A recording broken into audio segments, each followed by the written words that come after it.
Pergantian pemerintahan dalam perjalanan sejarah kenegaraan Indonesia selalu meninggalkan berbagai jejak yang bisa menjadi bahan pelajaran bagi pemerintahan-pemerintahan yang berkuasa sesudahnya.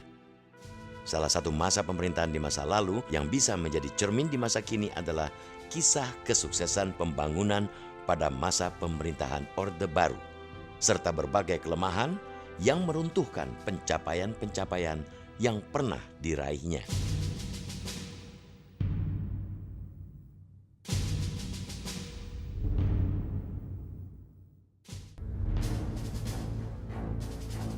Pemerintah Orde Baru di bawah kepemimpinan Presiden Soeharto yang berkuasa selama 32 tahun dari tahun 1966 hingga tahun 1998 banyak menorehkan catatan dalam lembar sejarah Indonesia. Di antara catatan-catatan yang pantas dikenang dan dijadikan sebagai bahan pelajaran adalah tentang kesuksesan sejumlah program pembangunan yang pernah digagas dan diwujudkan pemerintah Orde Baru. Sumbangan Pak Harto yang terbesar adalah membuat fondasi ekonomi modern bagi Indonesia yang lebih kokoh ketimbang di zaman sebelumnya. Kalau nasionalismenya sudah diberikan oleh Bung Karno, Pak Harto melanjutkan dan menambahkan dengan pembangunan ekonomi yang secara umum dengan berbagai kelemahannya selama hampir 30 tahun lah, itu dianggap sukses yang menjadi contoh salah satu di negara berkembang yang dulu sangat miskin, sama dengan Uganda lah, kadang-kadang diperbandingkan begitu. Sekarang kan kita jauh dibanding Uganda. Cerita kesuksesan ini bisa dilacak dari 12 tahun pertama masa pemerintahan Orde Baru yang tercatat berhasil meningkatkan pembangunan ekonomi secara cukup baik. Kala itu berbagai rencana pembangunan ekonomi yang digagas dan dijalankan pemerintah Soeharto bisa berlangsung relatif baik, terutama program-program pembangunan yang menjadi prioritas dan direncanakan serta dijalankan oleh para teknokrat yang langsung dipilih oleh Presiden Soeharto. Intuisi Pak Harto pada awalnya adalah bahwa cara lama ekonomi yang dikelola secara serampangan tanpa pertimbangan ekonomi, terlalu banyak nasionalisme dalam ekonomi, itu nggak terlalu sehat. Jadi dia mengubah itu, membuka ekonomi, tidak berarti buka langsung free trade, bukan, tetapi kan investasi lebih terbuka, terutama mengatur ekonomi domestik secara sekolahan. Artinya ada teknokrat, ada dokter-dokter ekonomi, profesor ekonomi seperti Pak Wijoyo, Pak Sadli, Pak Emil Salim, mulai melakukan penataan ekonomi dengan lebih rasional. Hingga awal tahun 1980-an, pertumbuhan ekonomi Indonesia tercatat sangat baik. Dari tahun 1971 hingga tahun 1981, tingkat pertumbuhan tahunan produksi domestik bruto atau PDB berkisar di angka 7,7% dan tidak pernah berada di bawah angka 5%. Kondisi ini sangat dipengaruhi pendapatan negara dari sektor minyak yang tetap tinggi hingga tahun 1981, seiring berlangsungnya Perang Iran-Irak. Jadi ada uang yang masuk, kita digunakan untuk berbagai hal. Ya banyak juga pemborosan, tapi secara umum dibandingkan dengan negara-negara miskin lainnya yang punya banyak minyak seperti Nigeria, seperti Venezuela, Indonesia termasuk relatif bagus. Pak Harto mengelolanya dengan bantuan para teknokrat, dengan pemerintahan waktu itu secara relatif bagus. Setelah era booming minyak selesai, pemerintah juga relatif berhasil melakukan deregulasi hingga pertumbuhan ekonomi tetap terjaga. Pertumbuhan ekonomi yang stabil ini memungkinkan pembangunan terus dilakukan. Ada rumusan yang namanya trilogi pembangunan, yaitu pertumbuhan, stabilitas, dan pemerataan. Dan kemudian itu dijaga oleh GBHN. Dan kemudian GBHN diturunkan dalam Repelita, rencana pembangunan 5 tahun. 1, 2, 3, 4. Jadi konsistensinya boleh dikatakan terpelihara baik. Berbagai program pembangunan yang sejak dekade tahun 1970-an dijalankan pemerintah Orde Baru berhasil meningkatkan perbaikan nyata dalam standar hidup rakyat. Meski diwarnai berbagai isu korupsi, kala itu pemerintah berhasil melakukan pembangunan infrastruktur dan memperbaiki kesejahteraan masyarakat Indonesia. Beberapa sektor kehidupan seperti sektor pertanian, pendidikan, kependudukan, dan kesehatan mengalami kemajuan pesat. Nah, pertumbuhan memang cukup tinggi, tetapi disertai juga stabilitas. Dulu kan yang namanya kenaikan harga dan sebagainya itu ya ada, tetapi ini betul-betul terkendali. Jadi dulu yang namanya 9 kebutuhan pokok itu dikendalikan betul sama Bulog. Pemerintah punya instrumen untuk itu, untuk mengendalikan harga 9 bahan pokok tadi. Nah ini sangat signifikan dampaknya terhadap inflasi. Jadi inflasi relatif slow gitu, relatif tidak banyak gejolak harga yang dihadapi oleh masyarakat sekalipun hari-hari raya maupun juga akhir tahun gitu kan. Nah selain itu juga pemerataan. Pemerataan memang waktu itu masih punya PR, terutama adalah kawasan Indonesia Timur. Jadi kalau per region antara rural dan juga antara kota dan desa relatif mendekat. Jadi kemiskinan di pedesaan selama Orde Baru ini terkikis cukup besar. Jadi sekitar kalau kita lihat 10 tahun itu bisa berkurang sekitar 20% kemiskinan di pedesaan. Salah satu sektor kehidupan rakyat yang berhasil dibangun pemerintah Orde Baru adalah sektor pertanian. Di sektor ini, pemerintah sejak tahun 1970-an melakukan investasi besar-besaran untuk irigasi, jenis bibit baru, pupuk, dan pestisida. Investasi ini terbukti sukses karena berhasil menggenjot produksi beras dan bahan pangan lainnya hingga pada tahun 1984, Indonesia sempat bersuasembada beras. Program-program swasembada pangan dulu, ini kan kita bahkan dulu tidak hanya beras swasembada pangannya, termasuk juga gula, jagung, bahkan daging. Kita pernah swasembada pangan. Dan swasembada pangan itu betul-betul dinikmati oleh seluruh stakeholder. Jadi satu sisi konsumen ini bisa mengakses membeli bahan-bahan pokok dengan terjangkau, tetapi sisi produsennya, petaninya juga terlindungi. Jadi dulu pemerintah memang menerapkan harga pembelian pemerintah HPP untuk floor price-nya untuk melindungi petani, dan ini efektif karena apa? Pemerintah punya instrumen. Jadi tidak hanya Bulog, tapi Bulog mempunyai perpanjangan tangan lagi yang namanya KUD, Koperasi Unit Desa, yang ini tersebar di seluruh desa-desa di seluruh Indonesia. Nah, ini yang menjadi perpanjangan tangan Bulog, sehingga apa? Sehingga para petani ini bisa mengakses ke Bulog, bisa mengakses harga yang ditetapkan oleh pemerintah. Selama masa pemerintahan Orde Baru, sektor pendidikan juga mengalami kemajuan signifikan. Pada masa ini lebih dari 100.000 sekolah, terutama SD Impres, dibangun hingga di daerah pedalaman. Hasilnya, pada tahun 1984 tercatat 97% dari anak usia 7 hingga 12 tahun mengenyam bangku sekolah. Keberhasilan ini membuat angka buta huruf menurun drastis. Salah satu sukses terbesar pemerintahan Orde Baru adalah Program Keluarga Berencana atau KB. Saat itu, berkat kampanye besar-besaran yang dilakukan pemerintah, terjadi penurunan angka kelahiran setiap tahun. Hasilnya, tingkat pertumbuhan penduduk tahunan turun dari 2,32% pada tahun 1960-an menjadi 1,97% pada tahun 1980-an.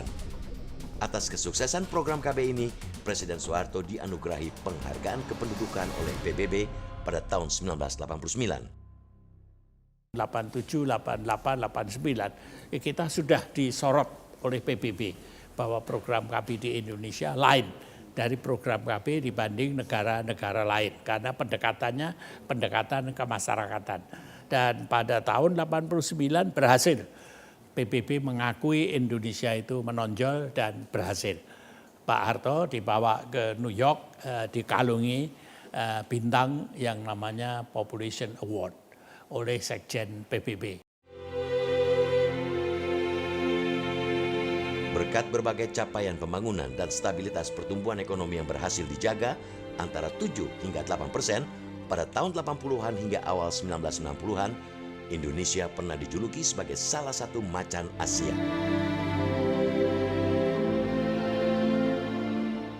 Di masa Orde Baru, terus yang kita dapat sebetulnya capaian-capaian sifatnya sangat relatif secara kuantitas, tetapi dari segi kualitas ya tentu ada banyak problem gitu dan masalah-masalah yang muncul pada masa itu. Saya kira antara lain ya karena ketiadaan demokrasi.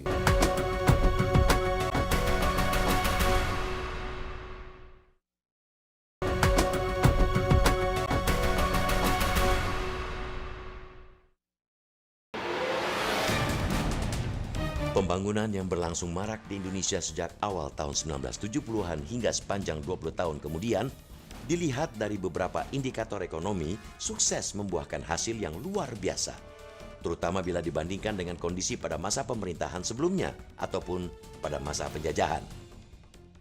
Belum pernah terjadi sebelumnya sepanjang sejarah Indonesia, kapanpun. Mulai zaman Sriwijaya, zaman Majapahit, zaman Mataram, apalagi zaman Belanda, itu kita bisa mulai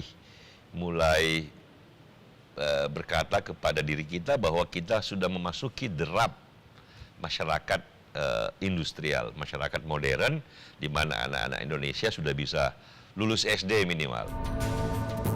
Namun perhatian yang besar terhadap berbagai aspek pembangunan ekonomi selama masa Orde Baru kurang diikuti dengan upaya pembangunan politik dan hukum yang sehat. Pemerintah Soeharto kerap menjadikan politik dan hukum sebagai instrumen untuk mengamankan kepentingan-kepentingan kekuasaan mereka sendiri. Saya kira seandainya ada demokrasi di masa itu yang secara efektif ya, check and balance dan seterusnya, ada banyak sekali masalah-masalah yang kemudian muncul itu bisa dihindari sesungguhnya gitu. Saya kira poin penting yang nggak bisa dilupakan adalah bahwa demokrasi dengan kemakmuran itu sebetulnya berjalan seiring gitu ya. Karena sering orang bilang, wah enggak ini kita harus keras gitu ya untuk membangun mencapai segala macam. Ya itu tadi ya, di masa Orde Baru terus yang kita dapat sebetulnya capaian-capaian sifatnya sangat relatif secara kuantitas, tetapi dari segi kualitas ya tentu ada banyak problem gitu dan masalah-masalah yang muncul pada masa itu saya kira antara lain ya karena ketiadaan demokrasi. Salah satu langkah konsolidasi kekuasaan antara lain dilakukan pemerintah Orde Baru lewat kebijakan penyederhanaan partai politik yang diparaf pada tahun 1973. Lewat kebijakan ini, semua partai politik yang ada pada saat itu dipaksa berfusi dalam salah satu dari 3 kekuatan politik, yakni Partai Persatuan Pembangunan atau P3, Partai Demokrasi Indonesia atau PDI, dan Golongan Karya atau Golkar. Jadi sebenarnya Pak Harto dengan cara gitu, itu sebenarnya merampingkan partai, tapi justru di situ menjadi gontok-gontokan di antara faksi di dalam, misalnya terutama di kalangan P3 itu antara NU dengan Parmusi itu selalu ribut terus pimpinan-pimpinannya gitu. Lalu kalau di PDI itu yang ribut itu PNI terus, kalangan PNI itu sama PNI-nya berantem loh kerjanya gitu. Jadi di dalam partai itu justru malah menimbulkan ketidakkompakan. Itu makanya orang mengatakan ini salah satu untuk melemahkan kekuasaan, melemahkan kekuatan partai. Lewat kebijakan ini, Golkar yang merupakan kekuatan politik milik penguasa Orde Baru sukses meraih kemenangan hingga 62,1% dalam pemilu tahun 1977. Dengan perolehan suara Golkar yang kemudian selalu dominan dalam setiap pemilu, pemerintah bukan hanya mendominasi suara di parlemen, tapi juga makin percaya diri dan kurang mempedulikan kritik dari masyarakat. Ya, kenyataannya memang pada era Orde Baru, praktis proses politik itu jauh lebih mudah daripada sekarang. Karena di DPR RI dan di DPRD Provinsi Kabupaten Kota hanya ada 3 fraksi, yaitu PDI, P3, dan Golkar. Masih ditambah lagi di MPR RI ada utusan golongan, dan ada fraksi ABRI, yang notabene fraksi ABRI plus fraksi Golkar itu berdua menguasai sekitar 80% dari suara di DPR. Jadi praktis kalau pemerintah, dalam hal ini golongan karya, menghendaki sesuatu dengan gampang. Tak hanya di parlemen, Kekuatan-kekuatan oposisi dan kelompok-kelompok kritis yang berada di luar parlemen sejak pertengahan tahun 1970-an juga diberangus dengan berbagai cara. Pemerintah misalnya menerapkan langkah dipolitisasi kampus lewat penerapan kebijakan normalisasi kehidupan kampus, Badan Koordinasi Kampus atau NKK-BKK. Waktu itu berapa kampus diserbu, diduduki, dan ada rektor yang ditangkap, ada mahasiswa banyak. Nah itu ya, berapa banyak mahasiswa, tokoh-tokoh mahasiswa masuk penjara. Nah itulah mulai sejak tahun 78 Orde Baru semakin. Pemberangusan terhadap suara kritis di kemudian hari juga meluas dan menyasar hampir semua institusi sipil dengan memanfaatkan berbagai perangkat peraturan perundang-undangan. Pers misalnya sangat dibatasi kebebasannya hingga kerap tidak bisa menyampaikan informasi secara objektif. Sangat ketat, ya, sangat ketat.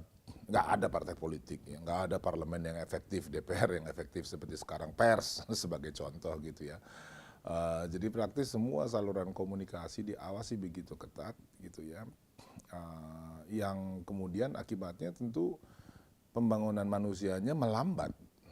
Ya, karena asupan informasinya nggak cukup, kemudian kesempatannya untuk bertukar pikiran juga terbatas dan seterusnya, sehingga apa yang terjadi gitu, yang terjadi seperti umumnya di dalam masyarakat feodal, hierarki itu menjadi sangat-sangat menentukan gitu ya, dan akibatnya sangat-sangat real, sangat konkret gitu, orang hilang inisiatif, ya udah nunggu aja apa kata Bapak gitu, nanti kita laporkan juga apa yang Bapak senang gitu. Jadi ya begitu ya, dan banyak sekali kalau tadi bicara soal pengerahan sumber daya itu ya terhambat kan gitu. Harusnya pengerahan sumber daya, apalagi sumber daya manusia, inovasi, terus terobosan-terobosan, ya langkah-langkah yang baik, pengerjaan yang juga berkualitas gitu, ya munculnya dari suasana yang juga memberi ruang ya kepada orang untuk melakukan itu. Nah itu yang nggak ada, gitu yang nggak ada. Dalam pemenuhan hak asasi manusia, komitmen rezim Orde Baru juga sangat rendah. Pada tahun 1977 misalnya, Amnesty International mencatat masih ada 55.000 hingga 100.000 tahanan politik Indonesia yang ditahan tanpa jalur pengadilan sejak terjadi peristiwa gerakan 30 September tahun 1965. Puluhan ribu tahanan ini baru dibebaskan mulai tahun 1977 setelah mendapat tekanan dari dunia internasional. Sejak tahun 1980-an, pemerintah Orde Baru juga dituduh melakukan berbagai tindak pelanggaran HAM terhadap banyak kelompok atau individu yang secara sepihak dianggap sebagai anti Pancasila atau anti pembangunan. Pak Harto memerintah dengan otoriter, gitu. Jadi artinya dia selalu menganggap pemegang kebenaran adalah Pak Harto. Makanya ketika di Pekanbaru dia mengatakan, dia menyodorkan Pancasila, lalu dia mengidentifikasi dengan Pancasila. Seolah-olah kalau orang mengkritik dia orang itu sebenarnya mengkritik Pancasila. Daftar korban tindak pelanggaran HAM pemerintah Orde Baru terentang panjang. Dari warga atau kelompok masyarakat yang menolak penggusuran tanah sampai tokoh-tokoh atau kelompok-kelompok yang dianggap radikal dan melawan negara. Mekanisme suksesi itu diharamkan untuk dibahas. Orang ngomong mau ganti presiden aja langsung ditangkap kok.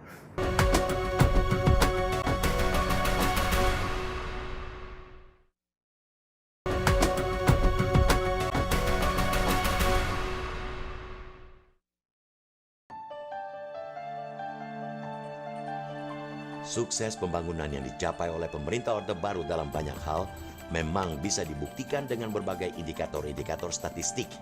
Namun, karena pembangunan-pembangunan itu dilaksanakan pada kondisi stabilitas politik yang represif, banyak hasil pembangunan itu tidak punya fondasi yang kokoh.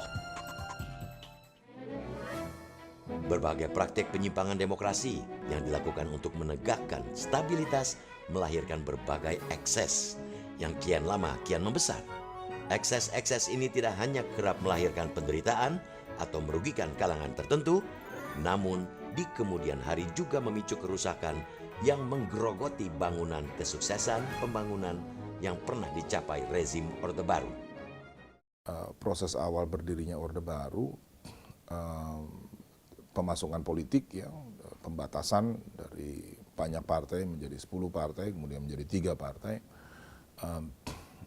Prosesnya kan sangat-sangat violent ya, penuh dengan kekerasan ya, orang ditangkap, dibunuh, terus macam-macam lah gitu. Peristiwa itu kita lihat, dan efeknya apa? Efeknya terhadap orang itu lumpuh ya, secara kultural gitu ya, secara sosial gitu ya. Bahkan untuk berkumpul di antara tetangga saja waktu itu dibatasi, sehingga orang tuh nggak tahu, nggak berani mengambil inisiatif apapun. Ya, lebih baik dia laying low, istilahnya tiarap saja gitu ya, terus tunggulah keadaan dan seterusnya. Seiring lemahnya pengawasan dan tidak terbendungnya dominasi kekuasaan pemerintah, praktek-praktek penyelewengan kekuasaan kian tidak terkontrol. Berbagai praktek korupsi, kolusi, dan nepotisme atau KKN tumbuh subur, tak hanya di kalangan pejabat pemerintahan, tapi juga marak di kalangan pegawai rendahan. Karena dia otoriter, tidak bisa terkontrol, maka setelah sukses berapa lama, ternyata banyak dari penguasa politik dan militer ini juga menjadi pengusaha. Anak-anak mereka juga menjadi pengusaha. Terpusatnya kekuasaan selama masa pemerintahan Orde Baru di lingkar elit tertentu juga menyebabkan proses rekrutmen politik berlangsung tidak sehat dan gagal melahirkan politisi-politisi yang otentik. Sistem perkaderan kepemimpinan nasional dan proses suksesi politik juga tidak bisa berlangsung dengan baik. Menurut saya sih yang membuat Orde Baru itu sangat rawan adalah kenyataan bahwa mekanisme suksesi itu diharamkan untuk dibahas.